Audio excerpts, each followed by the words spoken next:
Ora, viva, muito boa noite, caríssimo telespectador internauta que nos veio a partir da TMT, como também o caso da nossa página do YouTube. Este que já está no ar a edição penúltima da semana, de sexta-feira, do Telenotícias, a 25 de julho de 2025. E seguimos com as notícias que marcam a atualidade nacional para o dia de hoje. Começamos por referir que, a crescer na aposta pela qualificação dos seus quadros, o Governo busca novas parcerias para a formação dos servidores públicos. A Universidade Pedagógica de Maputo e o Ministério das Finanças assinaram esta sexta-feira um memorando de entendimento com o objetivo de estabelecer uma parceria institucional voltada para a formação de quadros do setor público. A parceria visa dinamizar o desenvolvimento de competências no seio do setor público, contribuindo para uma gestão mais eficiente dos recursos do Estado.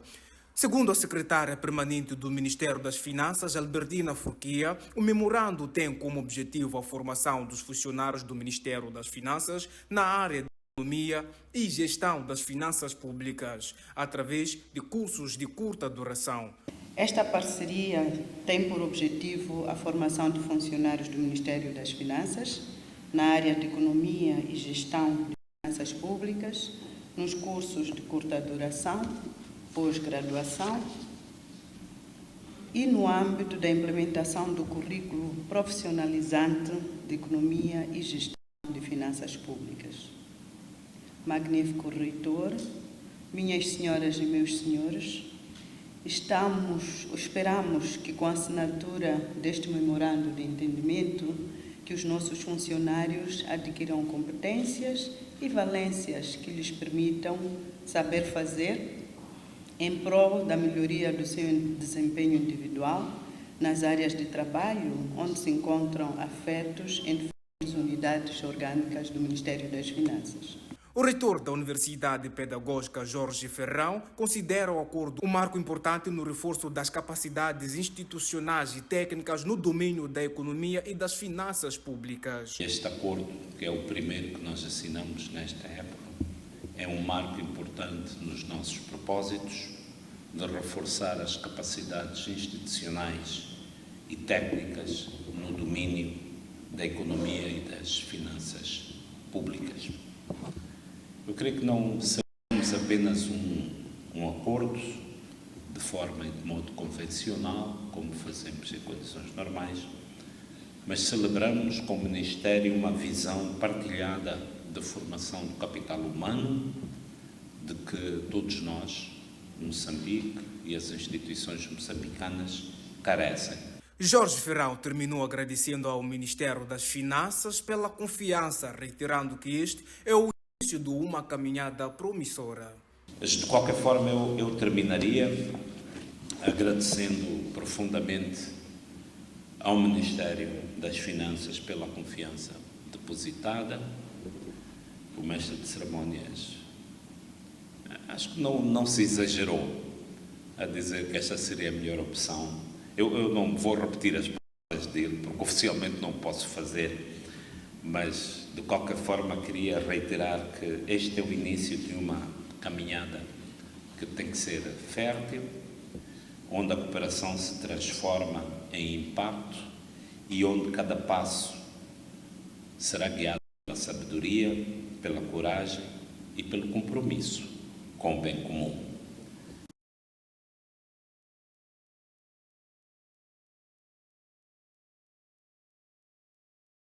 E enquanto isso, numa outra região do país, um marco histórico foi registrado. O distrito de Sussundenga, na província de Manica, conta pela primeira vez com instalações do Instituto Nacional de Segurança Social. A entrega foi feita pela Ministra do Trabalho, Gênero e Ação Social, Ivete Alane.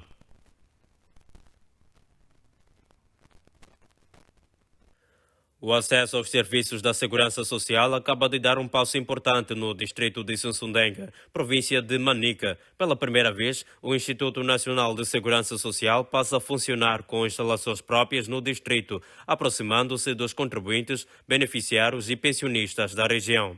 A infraestrutura foi oficialmente entregue esta quinta-feira, 24 de julho, pela Ministra do Trabalho, Gênero e Ação Social, Ivete Alane, numa cerimónia que contou com membros do governo provincial, distrital e a população local. O edifício, construído de raiz, ocupa uma área de 224 metros quadrados, num terreno de 900 metros quadrados. No interior, funcionam os principais serviços da delegação distrital, incluindo uma área de atendimento ao público, sala de reuniões, espaço técnico para análise e processamento de informações, gabinete do delegado, arquivo e compartimentos de apoio. Conta ainda com um gerador de 25 kW e um tanque de água com capacidade para 6.000 litros, garantindo condições técnicas para o funcionamento contínuo dos serviços, mesmo em contextos de falhas de energia ou abastecimento. A nova delegação marca a continuidade do processo de descentralização dos serviços do INSS em todo o país. Só este ano, estruturas semelhantes foram inauguradas em distritos como Marraquém, Moatize, Milange, Malema, Metunge e entre outros. No caso de Sonsondenga, o impacto é ainda mais direto. Os cidadãos deixam de percorrer dezenas de quilómetros até a cidade de Chimoio para tratar de assuntos ligados à segurança social, passando a contar com atendimento próximo em melhores condições e com melhor comodidade. Durante o seu discurso, a Ministra do Trabalho, Gênero e Ação Social, apelou à inscrição massiva de trabalhadores por conta própria no sistema de segurança social, destacando que a proteção não deve ser vista como um privilégio, mas sim como um direito de todos. Frisou ainda que o edifício agora entregue não pertence ao INSS, mas sim aos cidadãos, sendo por isso responsabilidade de todos zelar pela sua conservação e bom uso. Para a Ivete Alan, mais do que construir infraestruturas, é fundamental garantir a credibilidade do sistema através de um atendimento digno, transparente e humano. Pediu também aos utentes para fiscalizarem os serviços e denunciarem qualquer prática que ponha em causa a confiança no sistema.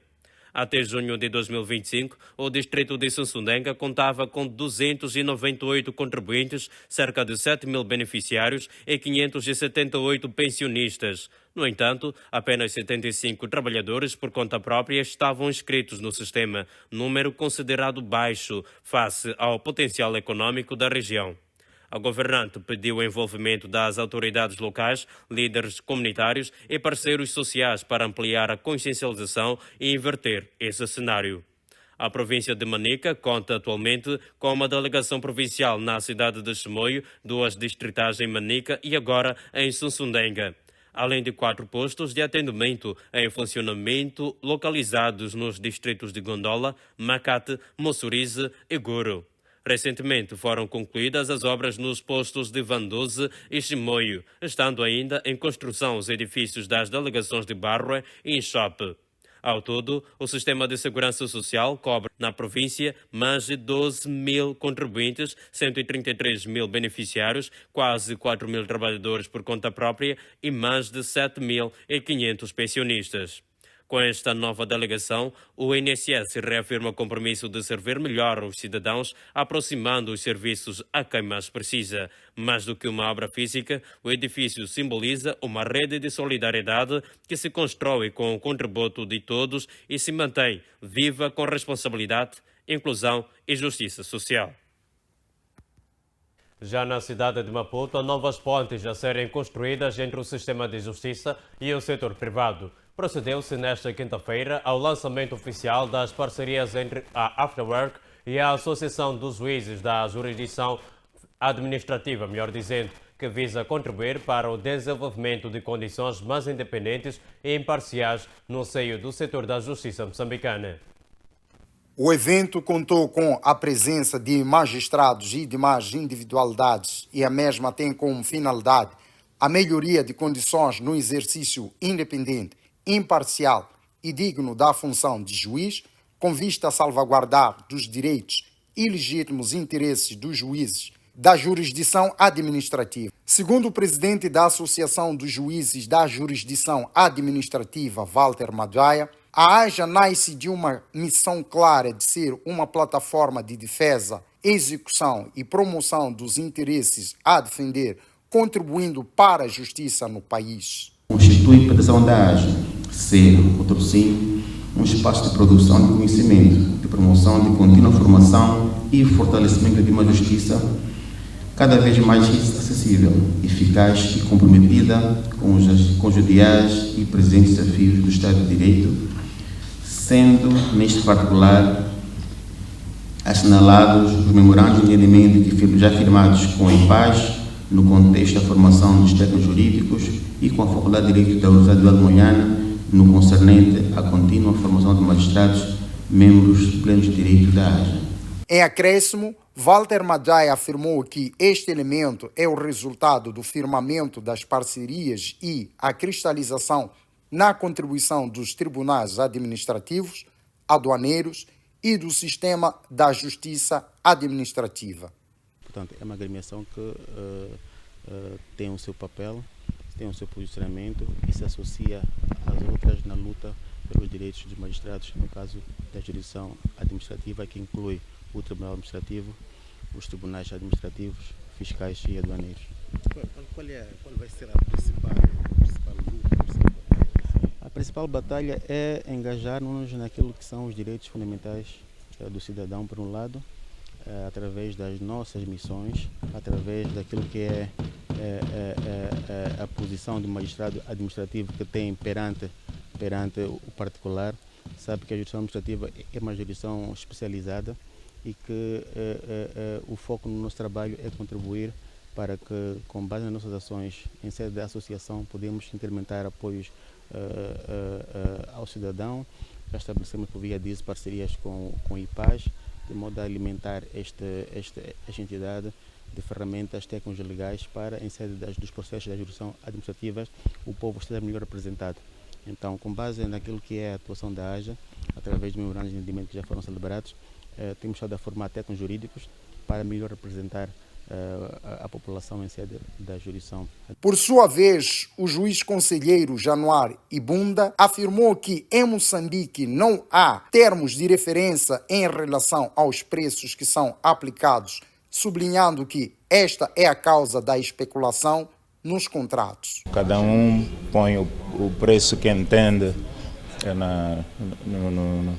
nos concursos.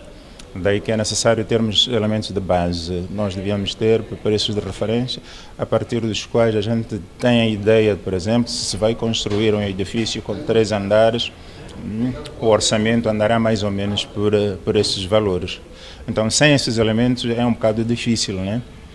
Então, precisamos desses elementos de base. Neste momento, dizer que uma obra é cara, os termos de referência são voláteis. Eu digo que é caro, outro pode dizer que é barato. Então, precisamos ter elementos de base que nos levem a julgar os preços com base naquilo que são os preços dos materiais, os preços dos serviços, os preços do trabalho envolvido e por aí fora. Por exemplo, agora questiona-se os preços na questão desses tratores para passageiros. Não conheço o preço dos tratores, não conheço as funcionalidades dos tratores. Os respectivos contratos não passaram, pelo menos pelo meu tribunal, não passaram. Eventualmente tenham passado pelo tribunal da cidade de Maputo. Por isso pouco me posso pronunciar sobre se os tratores são caros ou se são baratos. Não tenho elementos para fazer esse comentário. Por fim, o bastonário da Ordem dos Advogados, Carlos Martins, vê a criação desta associação de forma positiva, afirmando que a mesma irá velar por questões administrativas e questionado acerca da aquisição dos tratores para o transporte da população, mostrou-se indignado. E, portanto, é com bons olhos que olhamos, portanto, e a única recomendação que deixaríamos, ou sugestão, é que, efetivamente, estas associações visam a defesa do corporativismo, mas um corporativismo positivo, não negativo, não é defender a qualquer custo as situações que acontecem dentro da respectiva jurisdição. E, portanto, ela aparece para discussão de questões prementes da jurisdição, fortalecimento da própria jurisdição administrativa e para que ela possa atuar numa só voz. Este é que é o objetivo das associações. Valores exorbitantes nos concursos públicos são questões que têm sido questionadas, que têm sido colocadas ao nível dos concursos públicos, fundos do Estado. Como é que a Ordem olha a atuação do Tribunal Administrativo de dirimir esses assuntos? É preciso olhar para a jurisdição administrativa, né, no caso dos concursos, do ponto de vista legal. Portanto, o visto do Tribunal Administrativo nesses concursos é um visto de legalidade, é um visto de eficácia. O que é que o Tribunal Administrativo vela quando analisa esses processos, esses concursos? É do ponto de vista orçamental, se há orçamento ou não para aquela atividade. Agora, os critérios que levaram aquele montante, eles estão efetivamente a montante, não a jusante. Portanto, não é aqui no Tribunal Administrativo. O Tribunal Administrativo vela por questões de legalidade. É uma jurisdição de legalidade. Portanto, estas discussões devemos discutir lá na UGEA, devemos discutir nos critérios que estão lançados antes do processo chegar ao Tribunal Administrativo. Porque se o processo chegar e tiver todos os condimentos do ponto de vista de respeito da legalidade, do ponto de vista orçamental, há de haver visto do Tribunal Administrativo. Por exemplo, a aquisição de tratores para o transporte dos passageiros tem sido questionada do seu ponto de vista do seu preço. Como é que olha essa questão? É isso que eu estava a dizer. Portanto, não temos de olhar do ponto de vista administrativo. Isto é uma questão de moralidade, de saber. A primeira pergunta que nós devemos fazer quando olhamos para os tratores é: nós gostaríamos de ser transportados lá? Essa é que é a resposta fundamental que devemos dar. Obrigado.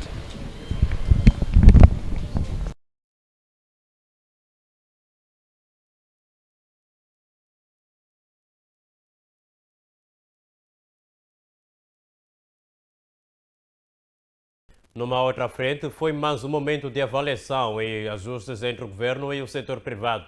O governo e a Confederação das Associações Econômicas de Moçambique realizaram nesta sexta-feira, 25 de julho, o 6º Congresso, ou melhor dizendo, o 6º Conselho de Monitoria do Ambiente de Negócios, com o objetivo de avaliar o nível de execução das prioridades de reforma definidas entre o governo e o Estado e o setor privado, melhor dizendo, no âmbito do diálogo público-privado.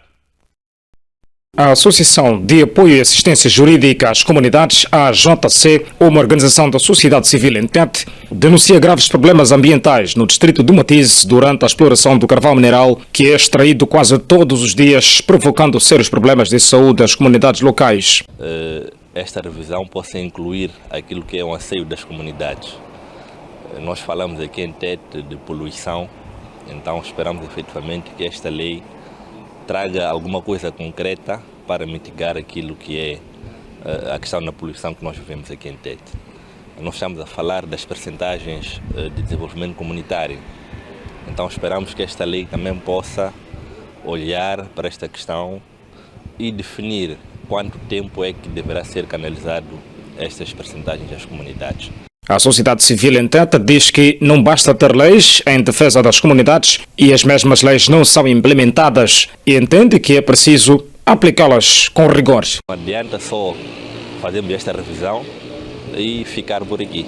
É preciso garantir que efetivamente esta lei possa ser implementada, as comunidades possam se beneficiar e ver alguma mudança a partir desta revisão que está sendo feita. Nós temos várias leis, boas leis, mas a sua implementação é que é um grande desafio.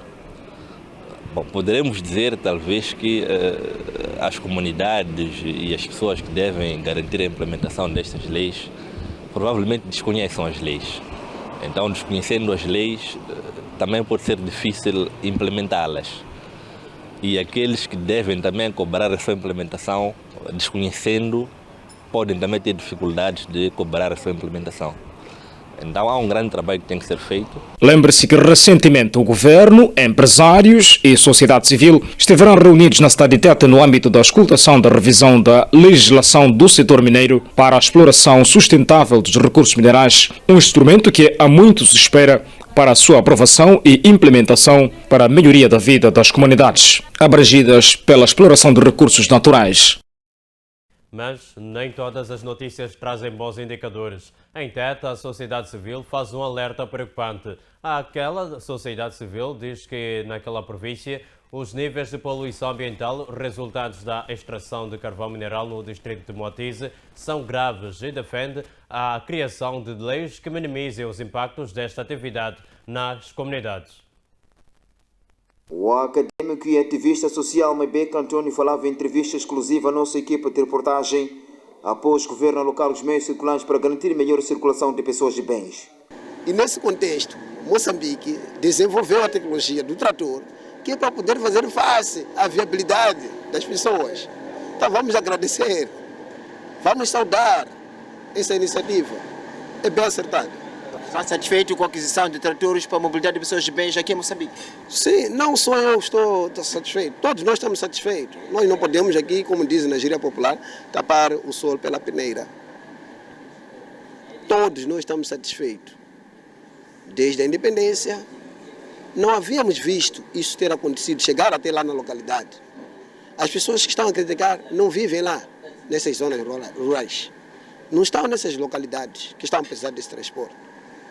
Experimentem ir viver só um dia lá, se não vão sentir na pele que há problema de transporte lá. Experimentem só um dia ir passear lá, se não vão sentir na pele que há pessoas que percorrem distâncias por falta de meios. Agora está a vir o meio, vamos aplaudir. É isso. Eu recomendo a todos, vamos aplaudir. Para o acadêmico Maibeco, os meios circulantes vão beneficiar bastante a população, com maior destaque nos locais de recôndito cujo acesso é difícil. Tem um exemplo concreto, temos nossos irmãos, que não são meus, são também vossos irmãos. São irmãos nós todos, que vivem em Chonja, Titimani, Malingapanse. Então esses irmãos estão felizes com a vinda do trator, porque vai beneficiar a eles de uma forma direta, é um impacto direto esse. Nós estamos aqui, mas já quem lá já está esperando ver a hora desse trator chegar. Por outro lado, o acadêmico Maibeco parabenizou o governo pela aquisição dos meios circulantes para a mobilidade. Foi uma coisa bem acertada. E num futuro breve, voltaremos aqui para saudar todos. E esses senhores que andam a criticar não vão estar aqui. São pessoas que estão a criticar, que vivem na cidade, têm seus veículos na cidade. Não tem familiares lá. Eu tenho familiares em Malingapanse, por exemplo. Estão felizes com essa iniciativa, porque vão se transportar, vão se locomover. São 50 quilômetros até da Vila 7, que lá não era possível entrar veículo, que nem motorizada para entrar é um problema. Mas esses veículos estão próprios, estão preparados para isso. Significa que vou esperar eles na Vila de Marromeu. Eles já devem vir desse transporte e eu também posso ir lá. Então estamos de parabéns, vamos saudar. O governo está a trabalhar com a questão de tratores? Não só com a questão de trator, esse governo, eu falei isso em outros fóruns, que este governo é para ser saudado. É que está a trabalhar de forma diferente, está a produzir resultados diferentes e isso está a ofuscar. É que há pessoas que estão a considerar que não são moçambicanos. Porque essa atitude não é de moçambicano. Como é que estamos a criticar um governo tão recente que é a produzir resultados tão recentes assim? Onde é que estavam todos esses quando estava a se fazer estudo de viabilidade? Onde é que estavam todos esses quando o povo estava lá a lamentar? Agora chegou o transporte, chegou a solução. Vamos aplaudir pelo menos. O que está me deixando inquietado aqui é que coragem nós temos sendo moçambicano, estamos contra uma atividade que é benéfica para nós todos. Importa salientar que Maibeco Antônio já circulou em várias localidades do país e conhece as reais dificuldades que a população enfrenta por falta de transporte. As imagens são de José Big, Mendes Mundai, província de Sofala. Pedimos desculpas pela troca de informação. A nota que acabamos de acompanhar dá conta que, noutro ponto do país, o académico diz que o governo está a dar passos importantes para a melhoria das condições de vida das populações. O académico e ativista social Maibeco Antônio diz que a alocação de tratores para garantir a mobilidade de pessoas e bens é uma clara demonstração de que o governo está, de fato, a trabalhar. No entanto, tornamos a insistir na peça que havíamos feito menção antes, em que dá conta que numa outra frente foi mais um momento de avaliação e ajuste entre o governo e o setor privado. O governo e a Associação das Associações Econômicas e a Confederação, melhor dizendo, das Associações Econômicas de Moçambique, CTA, realizaram esta sexta-feira, 25 de junho, o 6º Congresso, ou melhor dizendo, o Conselho de Monitoria do Ambiente de Negócios, com o objetivo de avaliar o nível de execução das prioridades de reforma definidas entre o governo e o mesmo setor privado, no contexto do diálogo público-privado. No seu discurso de investidura a 15 de janeiro, o presidente Daniel Francisco Chapo destacou o ambiente de negócios como uma das principais prioridades deste novo ciclo governativo. De acordo com o ministro da Economia, Basílio Moate, a CTA está a trabalhar no sentido de tornar o modelo de diálogo público-privado mais inclusivo e abrangente, garantindo maior envolvimento de todas as partes. Para tal, iniciou-se um processo interno de formalização do diálogo que será brevemente submetido ao governo para apreciação. É nossa convicção que, com o aprofundamento do diálogo público-privado, que passa pela identificação e implementação efetiva de reformas, continuaremos a assegurar maior participação do empresariado nacional na nossa economia e a melhorar cada vez mais o ambiente de negócios em Moçambique. Importa recordar que no passado mês de maio recomendamos aos governos provinciais para que, em coordenação direta com os conselhos empresariais provinciais, setor privado e órgãos locais, realizassem os fóruns de consulta sobre ambiente de negócio com vista a avaliar o seu estágio a nível local, devendo os respectivos relatórios e matrizes de ações serem levadas à consideração na 20ª edição do CASP, a ter lugar em novembro próximo. O presidente da CTA, Álvaro Massing, sublinhou que este 11º Conselho decorre num momento crucial para a economia moçambicana. Enfatizou que a retoma economia em curso exige decisões estratégicas, coragem políticas e um compromisso firme com reformas estruturantes capazes de desbloquear o potencial produto do país. O setor privado, representado pela Confederação das Associações Econômicas de Moçambique, CTA, vem apresentar de forma construtiva as suas expectativas quanto às reformas em Moçambique. Priorizar a agenda de reformas estruturantes. Aqui é urgente acelerar a implementação de reformas que reduzam o custo, o tempo e os procedimentos necessários para desenvolver negócios no nosso país.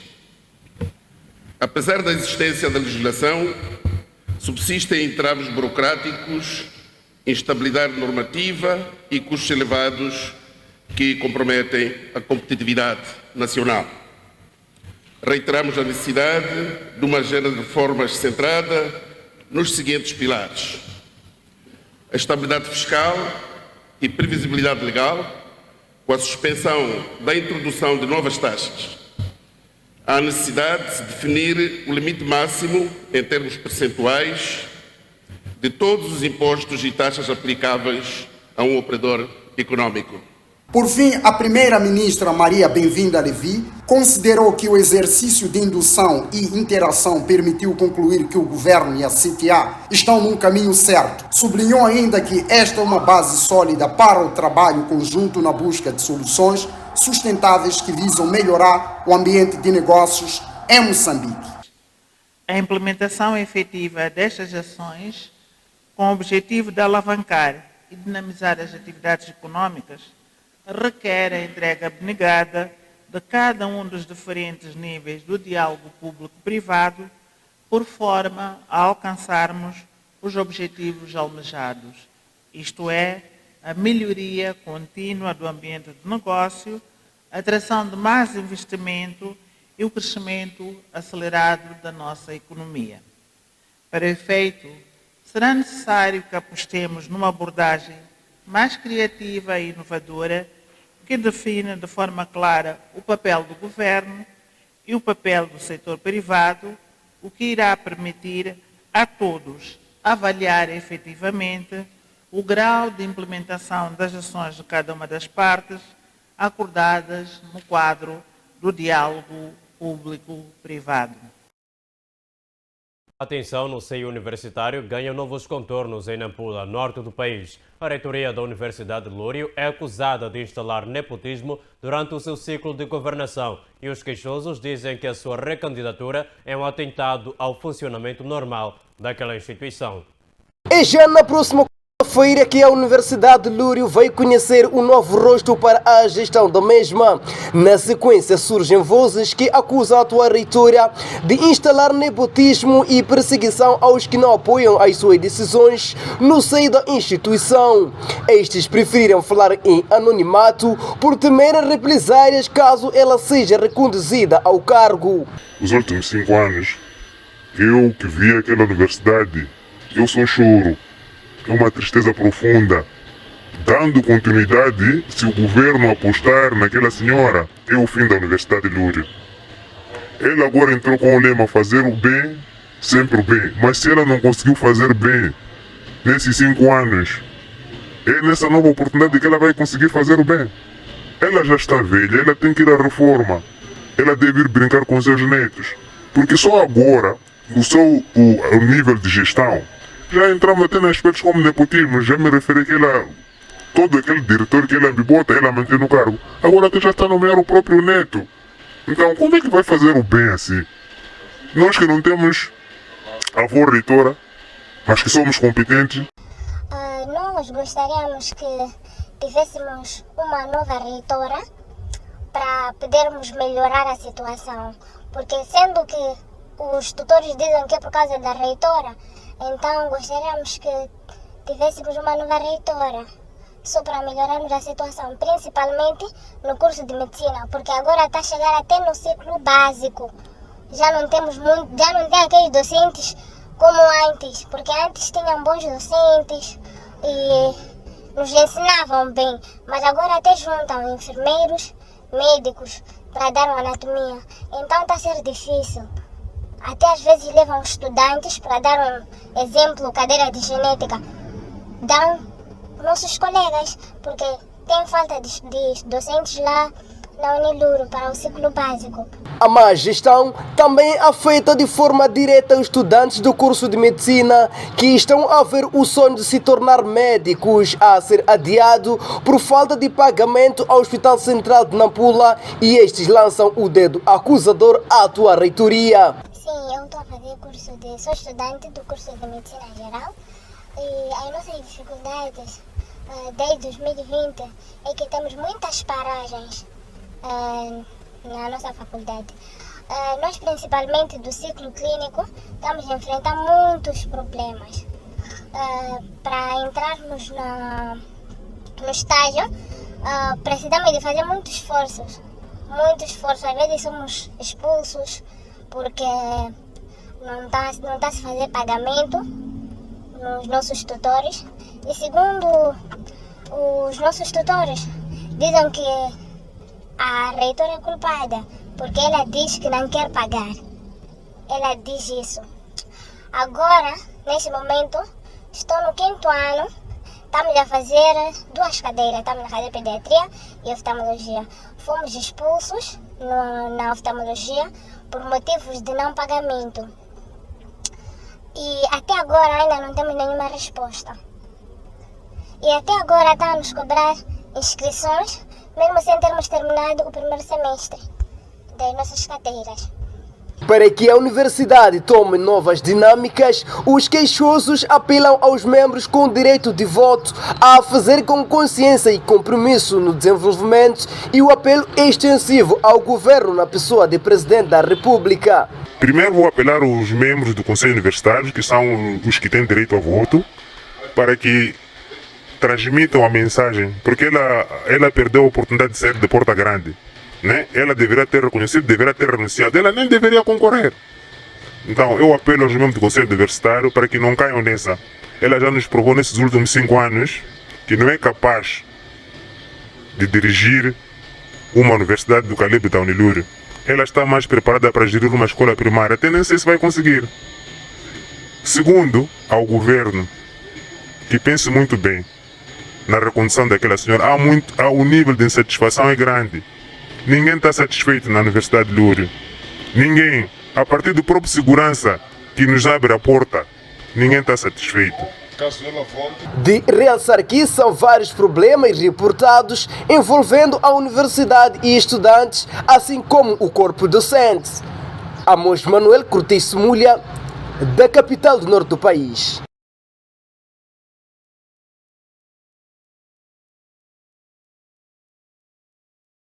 E agora é o momento para espreitar a previsão do estado do tempo para as próximas 24 horas nas principais cidades do país.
A previsão do estado do tempo para as próximas 24 horas não indica tempestade para Moçambique, mas os temas do debate político sim.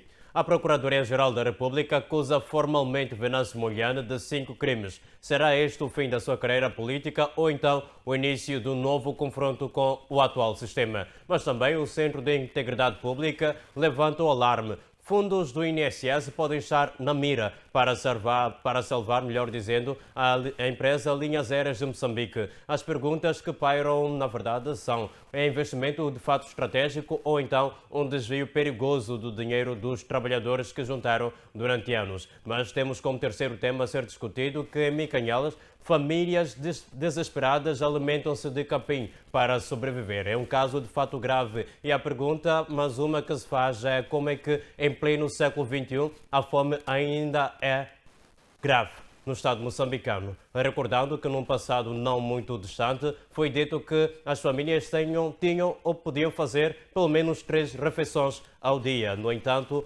o sistema em Micanhelas vem mostrar talvez um cenário diferente. E por último, a crise de divisas. O dólar em Moçambique, não apenas o dólar, como também o euro e o rand estão escassos. Os preços dispararam e os negócios estão cada vez mais a sufocar. E as soluções que existem podem estar na boca dos nossos comentadores hoje no debate político às 20h45. O debate é daqui a mais um pouco e o convite já está lançado.